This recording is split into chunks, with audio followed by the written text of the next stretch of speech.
ساتھ عافیہ کی آخری گفتگو سنا کے جا رہی ہوں، 5 منٹ میں نہیں، 2 منٹ کی۔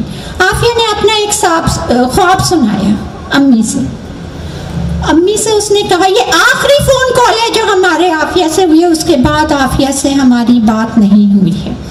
اس نے یہ کہا کہ امی جان، میں نے نبی کریم صلی اللہ علیہ وسلم کو اپنے خواب میں دیکھا رات کو، تو آپ صلی اللہ علیہ وسلم جب تشریف لائے تو میں نے پوچھا کہ یا رسول اللہ میرا یہ امتحان کب تک چلے گا؟ تو آپ صلی اللہ علیہ وسلم مسکرا دیے اور انہوں نے میرے سر پہ ہاتھ پھیرا اور انہوں نے کہا بیٹی تمہارا امتحان نہیں ہے، یہ تمہارا تو کب کا ختم ہو گیا۔ تو عافیہ کہہ رہی ہے میں نے ایک دم سے پوچھا کہ یا رسول اللہ پھر میں یہاں کیوں بند ہوں صلی اللہ علیہ وسلم؟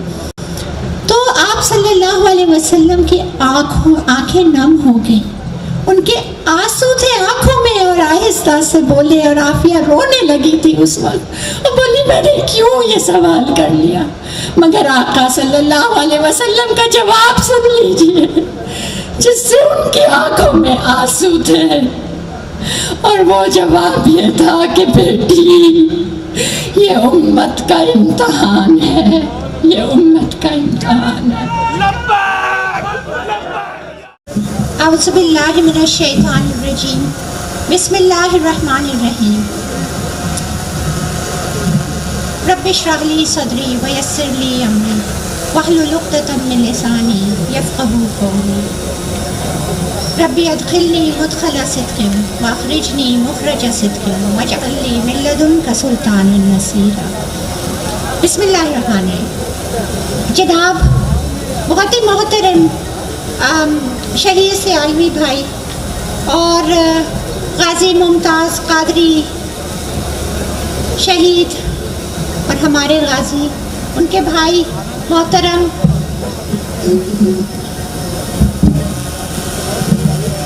اور جناب نوجوانان اسلام اور پاکستان کشمیر، السلام علیکم۔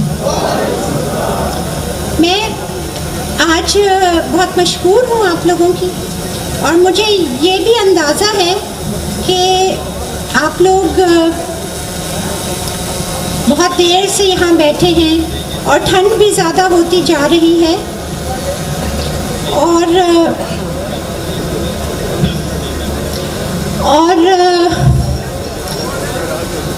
جذبات بھی اتنے زیادہ ہیں، اور محترم شہید سیالوی بھائی کی تقریر، پرجوش تقریر، اس سے پہلے تمام تقاریر آپ لوگوں نے سنی، مزید کچھ کہنے کو باقی تو نہیں رہتا۔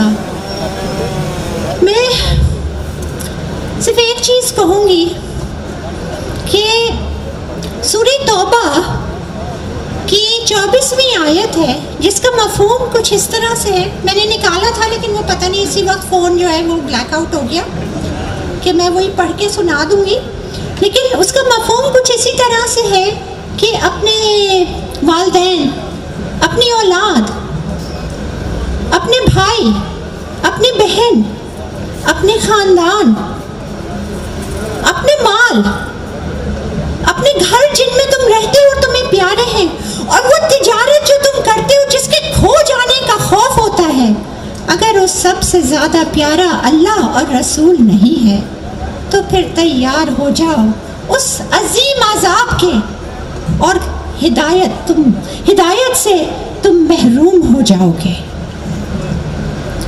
جب تک ہمیں ان چیزوں سے پیارے اپنے اللہ اور اس کے نبی صلی اللہ علیہ وسلم نہیں ہے تو ہمارا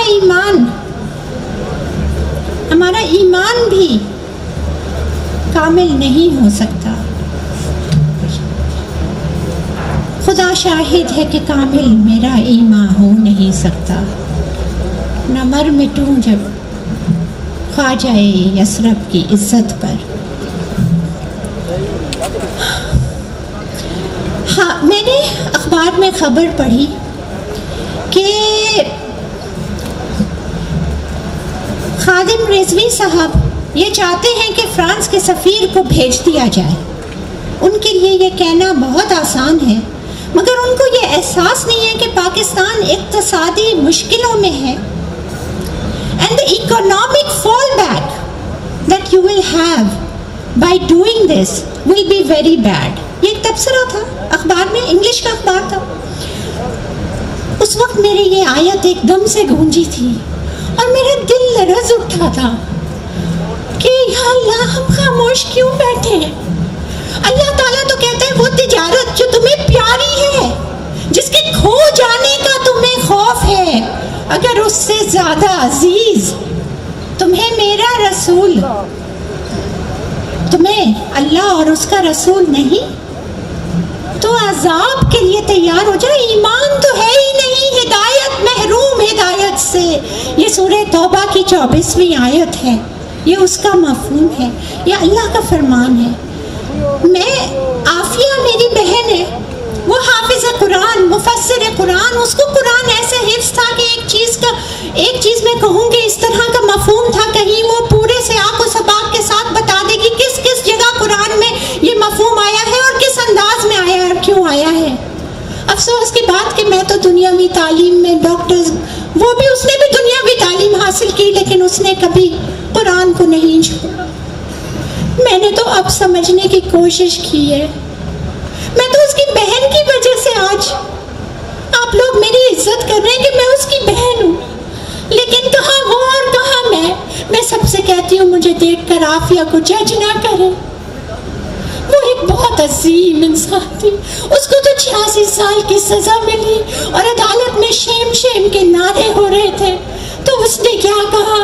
اس نے کہا کہ میرے نام پہ there should be no violence in my name. لیکن خادم رضوی صاحب نے تو اپنی جان دے دی ناموس رسالت پر، لیکن ہم خاموش. ہمارا ایمان کہاں ہے؟ ہم کیوں خاموش ہیں؟ ہم سفارت کی بات کرتے ہیں، سفارتی تعلقات کی بات کرتے ہیں، سفیر کو واپس بھیجنا. میں نے جتنا عافیہ کے اس میں کانسٹیٹیوشن پڑھا ہے، اس میں کہیں آپ کو پارلیمنٹ کی اجازت نہیں لینی اس چیز کے لیے. بہرحال یہ سب باتیں بھی الگ ہیں، میں کسی کو جج کرنے کے لیے یہاں نہیں آئی. مگر ایک بات میں آپ کو ضرور بتانا چاہتی ہوں، اور وہ یہ کہ انڈیا کی ایک خاتون تھی، ایک بہت ہی چھوٹے لیول کی ایمبیسی میں کام کرتی تھی، دیورانی خوبے راج، اس طرح کا نام تھا اس کا، گوبے راج یا کھوبے راج، دیورانی.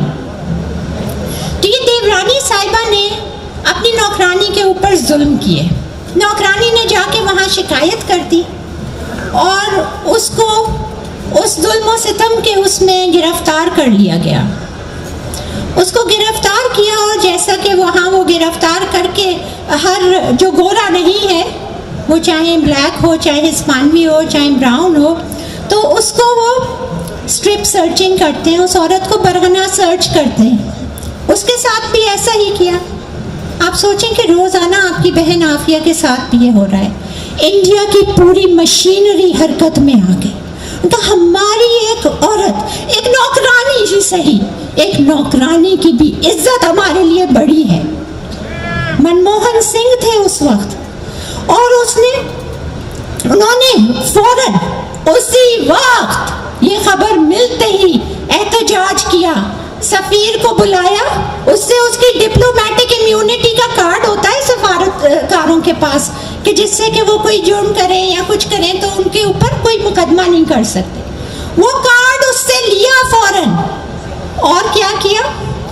سیکیورٹی. اب امریکن ایمبیسی کے باہر ہماری آپ نے دیکھی ڈپلومیٹک انکلیو میں سیکیورٹی کا عالم، رائٹ؟ پوری سیکیورٹی ہٹا دی، پوری سیکیورٹی ہٹا دی. 3 دن کے اندر دیورانی کہاں تھی؟ انڈیا میں. اور سفیر کہاں تھے؟ امریکہ میں. 1 دن بھی سیکیورٹی ہٹا دیں تو وہ انڈیا میں رہیں گے؟ پاکستان میں سیکیورٹی ہٹا دیں فرانس کی ایمبیسی سے، کیا ہوگا؟ آپ کا مطالبہ پورا ہو جائے گا. وہ اپنی اس عورت کو جس نے اقبال جرم کیا، جس نے کہ ہر چیز کا وہ کیا کہ ہاں میں مجرم ہوں، جس نے ظلم کیا، جس نے مارا، آپ اپنی ایک معصوم، انہوں نے کہا تم نے اس کے کپڑے، اس کے آنچل پہ ہاتھ کیسے لگایا؟ یہ عورت کی عزت کی بات کر رہے ہو ان کے، تو پھر انڈیا کے ساتھ سلوک بھی دیکھ لیں امریکہ کا. مودی جاتا ہے تو سر کیسا کر کے سینہ تان کے چلتا ہے، اور ہمارے جاتے ہیں تو سر جھکا کے غلاموں کے غلام بن کر جاتے ہیں. کیا عافیہ کے لیے نہیں کر سکتے تھے کہ تم نے کیسے اس کو بڑھنا کر کے کلام پاک اس کے قدموں پہ ڈالا، کلام پاک کہ وہ راکھ ڈالے، اور کہا ان کے اوپر سے چلو ورنہ تمہیں کپڑے نہیں دیں گے. عدالت میں پیشی سے پہلے یہ ہر میڈیا چینل پہ چلی تھی نیوز، یہ ہر جگہ یہ آیا. لیکن پاکستان کے سربراہان نے کیا کیا؟ عافیہ نے عدالت میں خود یہ کہا کہ انہوں نے میرے ساتھ یہ ظلم کیا ہے، اور یہ جج رچرڈ برمن کے حکم کے اوپر کیا جو اس نے کہا کہ یوز آف فورس استعمال کیا جائے. تو جج کے سامنے اس نے یہ کہا کہ آپ نے یہ کیا. اس نے اپنا نقاب اتار کے اپنے دانت دکھائے، اپنا منہ دکھایا، اپنے ہاتھ دکھائے، زخموں سے لہو لہان کہ اتنا مارا ہے کہ تم چلو کلام پاک کے اوپر. اس نے وہی عدالت میں یہ کہا کہ میں کیسے چلوں، میں یہ کلام میرے اللہ کا کلام ہے، اور یہ میرے آقا دو جہاں صلی اللہ علیہ وسلم کے سینے پر اترا تھا. میں کیسے چل دوں اپنے آقا کے سینے کے اوپر؟ میں یہ کیسے کر سکتی ہوں؟ یہ کیا ہے؟ اور اس نے سوال کیا تھا، اس نے سوال کیا تھا کہ کیا دنیا میں کوئی مسلمان باقی نہیں ہے؟ کیا دنیا میں کوئی مسلمان باقی نہیں ہے کہ وہ یہ تو رکوا دے میری رہائی؟ تو بہت دور کی بات ہے. کوئی ہے؟ کوئی بولا؟ کوئی اٹھا؟ میرے بھائیوں، آپ سب یہاں ہیں، میں پوچھتی ہوں، ناموں سے رسالت پر ہم نعرے لگاتے ہیں، لیکن ہم نے کیا حق ادا کر دیا ہے؟ ہم عافیہ کے لیے باتیں تو کرتے ہیں، لیکن کیا عافیہ رہا ہو گئی ہے؟ کسی نے جان دے کر اپنے نبی کو صلی اللہ علیہ وسلم کو خوش کیا، تو کسی نے زندان میں بند ہو کر ظلم و ستم سہے. یہ ہیں جن کے دم سے اسلام زندہ ہے، جن کے دم سے ایمان زندہ ہے. ہم آزاد ہیں کہنے کو، لیکن ہم میرے خیال سے ہم زندان میں ہیں. وہ آزاد ہے، اس کی روح آزاد ہے، وہ اپنے اندھیری کال کوٹری میں ہوتی ہے. یہ میں آپ کو ایک بات بتا دوں، آپ خبریں سنتے ہیں کہ عافیہ نے مرسی پیٹیشن سائن کر دی ہے. عافیہ نے کوئی مرسی پیٹیشن نہیں سائن کی ہے، یہ جھوٹ ہے. مرسی پیٹیشن کا مطلب یہ ہوتا ہے خدا کا واسطہ میرے سے اب برداشت نہیں ہو رہا، مجھے معاف کر دیجئے، میں نے جرم کیا ہے، مجھے ایک سیکنڈ چانس دے دیجئے. عافیہ نے کبھی اقبال جرم نہیں کیا ہے، اور نہ اس کے کسی فیملی ممبر نے کیا ہے، نہ اس کے تفسد سے اس کے کسی وکیل نے کیا ہے. عافیہ نے جو پیٹیشن سائن کی ہے وہ کمیوٹیشن آف سینٹنس کی پیٹیشن ہے. اس کو یہ کہتے ہیں کہ میرے ساتھ زیادتی ہوئی ہے، آپ میرے کیس کو ریویو کریں اور اس کو اور خارج کر دیں مقدمے کو. تو یہ ذرا سی کلیریفیکیشن کرنا چاہ رہی تھی. دوسری چیز یہ کہ ہماری، دیکھیں میرے بھائیوں، کوئی مر جاتا ہے نا، جب دنیا سے رخصت ہوتا ہے کچھ دن کے بعد ایک قدرتی چیز ہے، صبر آ جاتا ہے. لیکن جب کوئی کھویا ہوا ہوتا ہے یا کسی اپنے پیارے سے آپ رابطے میں نہیں آ سکتے اور آپ کو یہ پتہ ہے کہ وہ برے حال میں ہے، تو روز جیتے ہیں اور روز مرتے ہیں، اس کا صبر نہیں ہوتا. موت موت پکارتے ہیں اور موت نہیں ہوتی. روز رات کو مرتے ہیں اور روز صبح کو جیتے ہیں، ہنستے بھی ہیں، مسکراتے بھی ہیں، لیکن کسی کو نہیں پتا دل پہ کیا گزرتی ہے. کوئی پوچھتا بھی نہیں کہ کیا گزر رہی ہے. امریکہ کا جو یار ہے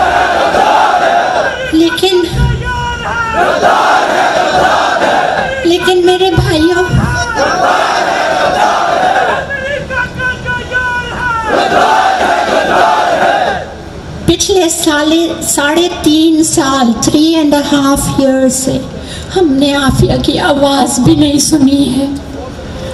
میرے بھائی روز جاتے ہیں، ہر تہوار پہ جاتے ہیں کہ تہواروں کی وہ لوگ بہت کرتے ہیں قدر، چاہے کرسمس ہو، چاہے تھینکس گیونگ ہو، چاہے عید ہو، عید الفطر ہو. باہر بیٹھے رہتے ہیں جیل کے، لیکن ملنے نہیں دیتے. ہم فون پہ بات کرنا چاہتے ہیں، ہمیں فون پہ بات نہیں کراتے، ہمیں ویڈیو کال نہیں کراتے، جو کہ ہر قیدی کا امریکی قانون کے حساب سے حق ہے. 3.5 سال سے ہمیں کچھ بھی نہیں پتا، ہمیں کچھ بھی نہیں پتا، مگر وہ اللہ ہے، اپنے کارنامے ہیں اس کے، وہ کس وقت کس کے ساتھ کیا کرتا ہے.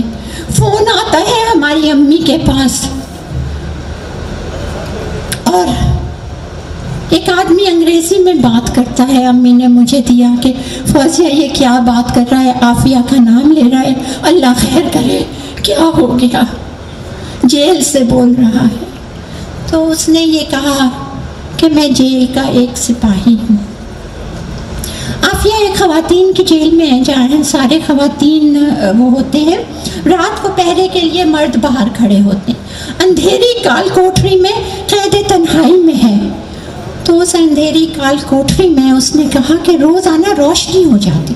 تو وہ فیمیل گارڈز باہر آئی کہ پتہ نہیں یہ مسلمان کہاں سے ٹارچ لے آئی ہے اندھیرے میں. اس کے ہم نے پوری اس کی سرچ کر لیا ہے لیکن کچھ نہیں لائٹ ملتی. لیکن دیکھو روز رات کو اس کی کال کوٹری روشن ہوتی ہے، ایسی برائٹ لائٹ ہوتی ہے کہ ہم. تو اس نے کہا کہ اپنے دوست سے کہا، دونوں نے کہا کہ یار آج چلتے ہیں، آج اس مسلمان کی یہ لائٹ نکال کے ہی چھوڑتے ہیں. تو آپ کو پتہ ہے یہ گئے. اب وہ جو اسپیشل ہاؤسنگ یونٹ کارزول FMC کارزول میں ہے، وہ ایک چھوٹا سا 6x4 کا کمرہ ہے، اسی کے اندر ایک چھوٹا سا بنک ہے، اور وہیں پہ WC ہے، اور وہیں پہ ایک ہاتھ دھونے کا وہ ہے، بس کل یہ سب کچھ ہے. ایک چھوٹا سا، اچھا روشن دان بھی نہیں ہے، ایک چھوٹا سا وہ ہے جس طرح کتوں کو، ان کو آپ نے اس میں دیکھا ہوگا نا، یوں نیچے سے یوں کر کے اچھوتوں کو کھانا ڈال دیتے ہیں نا، ایک چھوٹا سا یہ ہوتا ہے، اور اتنے چھوٹے چھوٹے سلاخیں ہوتی ہیں نا، ایک چھوٹا سا. یہ ہے اسپیشل ہاؤسنگ یونٹ FMC کارزول کا، جس میں عافیہ کو بند کیا ہوا ہے. تو اس میں اس کو بند کیا ہوا، تو اس میں سے روشنی آتی، اور اتنی تیز روشنی کہ پورے آس پاس کا بھی سب روشن ہو جاتا. اس نے جب دروازہ کھولا تو کیا منظر دیکھا، یہ منظر وہ بتاتا ہے جس سے کہ میں دعوے سے کہہ سکتی ہوں کہ ہاں میری بہن عافیہ زندہ ہے، چونکہ یہ اس کے علاوہ کوئی اور نہیں ہو سکتا. اور وہ منظر یہ تھا کہ وہ بیٹھی ہوئی تھی، اس کے ہاتھ میں کتاب تھی، اور اوپر سے ایک بیم آف لائٹ آ رہی تھی چھت میں سے، اور اس کتاب میں سے وہ سارے میں پھیل رہی تھی. اور وہ اس نے کہا تھا گانا گا رہی تھی، وہ تلاوت کر رہی تھی. یہ ہے کہتی ہے 100 زبان سے قرآن کی خاموشی، لاریب ذات پاک کی سچی کتاب ہو، مجھ میں بھرے جہاں کے علوم و فنون ہے، قرآن میرا نام ہے، ام الکتاب ہوں. اور اس نے کہا کہ میں ایمان لے آیا ہوں، and I am now a Muslim, but I believe in the Allah that Afia worships. I'm sorry to say I cannot be called a Muslim, that you people are silent for Afia Siddiqui. اس نے کہا میں مسلمان ہو گیا، لیکن میں اپنے آپ کو مسلمان نہیں کہوں گا، چونکہ تم مسلمان جو ہیں وہ اتنے بے غیرت ہیں کہ وہ مسلمان کہنے کے قابل نہیں. میں اس اللہ پہ ایمان لایا ہوں جس کی آپ یہ عبادت کرتی ہے، آپ پتہ نہیں کس اللہ کو جانتے ہیں. تو میرے بھائیوں، میں آپ کا زیادہ ٹائم نہیں